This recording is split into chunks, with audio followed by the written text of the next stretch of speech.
Today in this video we will start the new chapter of business studies, that is the direct business planning, organizing, staffing we have done, and now the new chapter is after direct staffing, the new function of management, that is also known as directing, that we will start. Now what is the meaning of these other various things which we will be discussing in this video, that is the meaning, features and importance of directing. First of all, meaning. What is the meaning of directing? Directing means guiding, motivating, counseling, leading the workers or employees in an organization to achieve the organizational goal. Guiding, that is directing, is the process of, you can say, encouraging, leading, motivating, guiding the employees in an organization to achieve the organizational goal, that is known as directing. Now, what are the features of directing? Features of directing, first you can say it initiate action.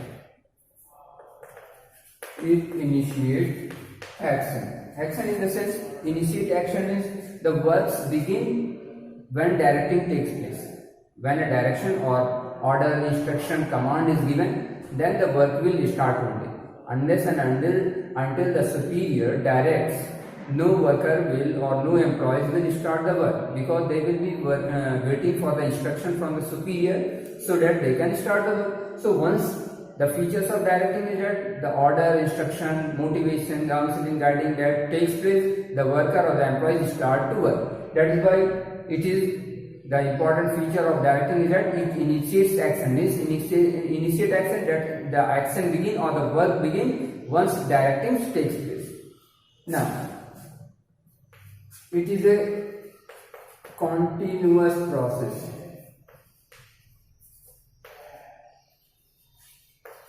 Continuous process. Directing is a continuous process. Continuous in the sense that regularly, continuously, you have to give the order, instruction, take feedback, motivate them. This is a continuous process. It does not mean that one direction has been given, that is order or has been given, and the senior or the superior will go and relax. They have to see whether the work is being done according to the instruction or order or not. That is their job. Means the work should be done according to the direction, and the superior, they have to ensure that whatever instruction has been given, whatever order has been given, the work is being performed. And if there is some deficiency or deviation from the order which have been given and work is not being done accordingly, then again new direction have to be given. Again new direction. So it is also known as directing is a continuous process.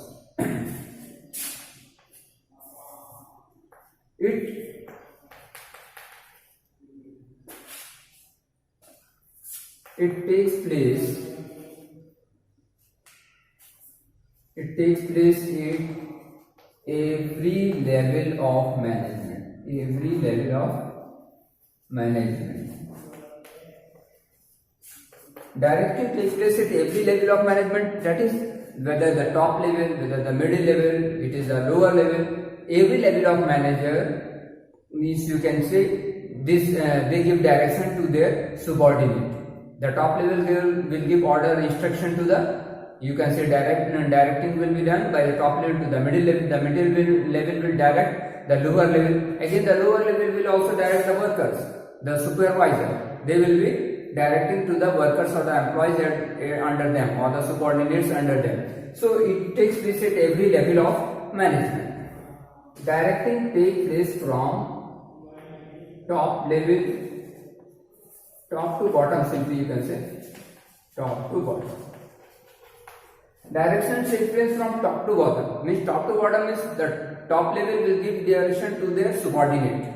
Again, that is the middle level. The middle level will again give order and instruction to their subordinates. So that is known as directing takes place from top to bottom. Means the superior can only give direction to the subordinate. The reverse will not happen, or the reverse do not take place. Means it only flows from top level to the lower level. This direction will be flowing downward only. That is from the top level to the lower level only the direction flows or the directing takes place.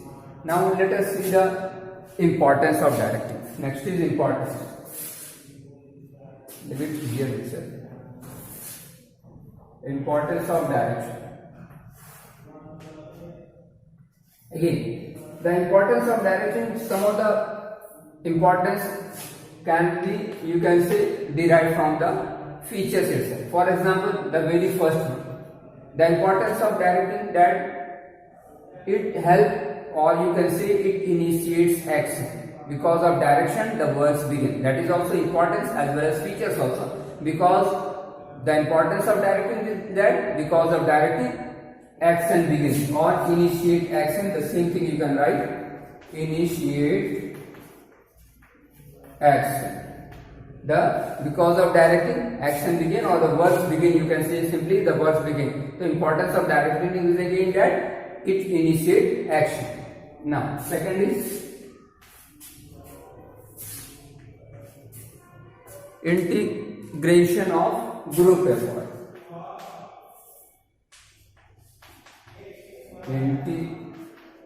Integration of group effort. The effort, generally the work in an organization is done in group. Generally, work in any organization is done in group, and if work is being done in group, then there should be integrity in the effort of the workers or the employees. There should be integrity, or you can say integration of the work effort should be done, because once if a work is done in a group, the whole work should be integrated. The different work of the employees should be integrated in such a manner that means in the same direction the work should be done. Means the employees should not be, you can say, doing the work in different direction. So their integration of the or effort of the worker should be integrated. So because of directing, the effort of the worker is integrated. So it helps in the achievement of organizational goal. Again, one important thing regarding the feature importance is that wherever in planning, organizing, staffing, directing, controlling, importance or advantage is to be written, then the most important thing that wherever you can write very easily 2 points, that it helps in the achievement of organizational goal and optimum utilization of resources. Both points can be written in every, you can see, wherever you are writing the importance of planning, organizing, staffing, directing, there it can be written. So the 2 points which is very common, it should be optimum utilization of resources. Optimum utilization of resources, and next is help in the achievement of organizational goal. Help in the achievement of organizational goal. Help in the achievement of organizational goal. These 2 points can be written almost everywhere. For example, see how optimum utilization of resources. Optimum utilization of resources is that every employee is differently gifted. Every worker has different ability, capacity, or you can say skill to do the work. And accordingly, the superior will be guiding that concerned person. He will be knowing the ability or skill of the every individual under him, so he can guide that particular person in such a manner that the maximum benefit is derived from each and every person. So it helps in the achievement of you can say optimum utilization of resources. Means the resources can be fully utilized through directing, because the superior will be knowing the, you can say, the capacity of the machine, the capacity or the ability of the worker or the skill of the worker, and accordingly he will be directing his subordinate to do the work. Next, it helps in the achievement of organizational goal, because unless and until directing takes place, it will not help in the achievement of organizational goal, because the meaning of directing itself is guiding, motivating, influencing the worker or counseling the worker in an organization to achieve the organizational goal. Now, because of directing, when the work begins, only the when it starts, that is, it initiates action. So only when directing takes place, action will begin or work will begin, and when will begin, then only the achievement of organizational goal can be possible or is possible. Achievement of organizational goal is possible because of directing, because as directing takes place, the work begins, and only when the work will start, the achievement of organizational goal is possible. Now, next is It helps to implement changes. It helps to implement changes.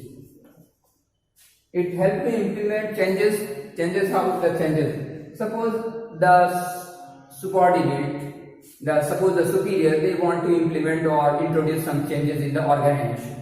Now, most of the time the workers or the employees, they do not like changes. They do not like changes because they are set in doing a particular job or particular work.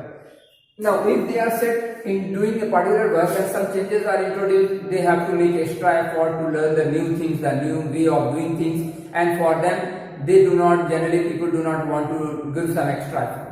So, the employees, the superior can influence through directing, he can influence, motivate, he can counsel the employees or the worker, the benefits of the, you can say through imparting the knowledge, or you can say imparting information regarding what will be the benefit of the particular changes. The superior can also give some reward also, in order that the changes can be smoothly implemented. So through directing only, the counseling or motivation, or the, you can say, the person can be influenced or the worker can be influenced to accept the changes easily. So it is because of directing that implement of change in the organization takes place, and in a smooth manner also.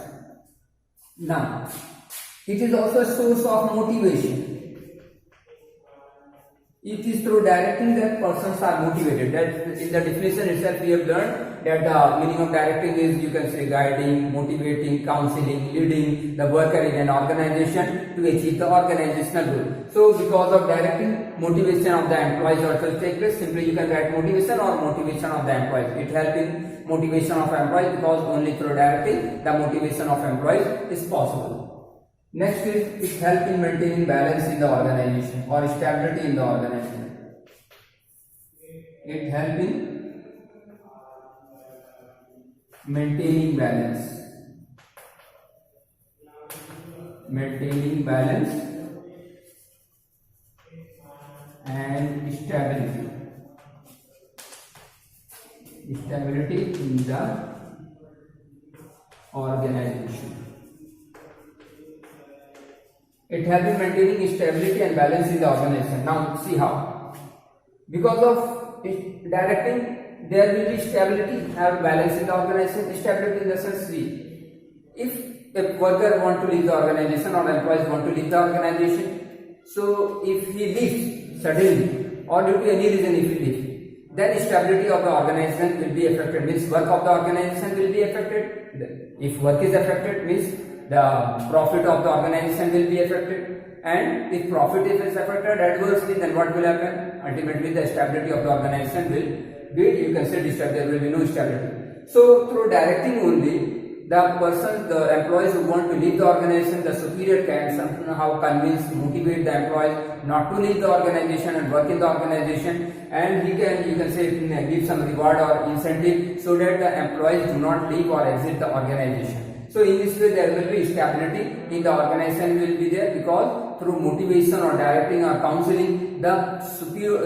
employees can be, you can say, somewhat retained in the organization through the help of the superior, because only the superior can do the directing part, and this can be achieved through, you can say, the stability can be achieved through directing by the, you can say, by the superior, and the employees in the organization will not leave the organization. If some adverse situation arises, then the superior can convince them to somehow be in the organization, so that by giving some incentive or giving some promise that in future you will be promoted or some extra incentive will be given. In this way the stability in the organization can be maintained.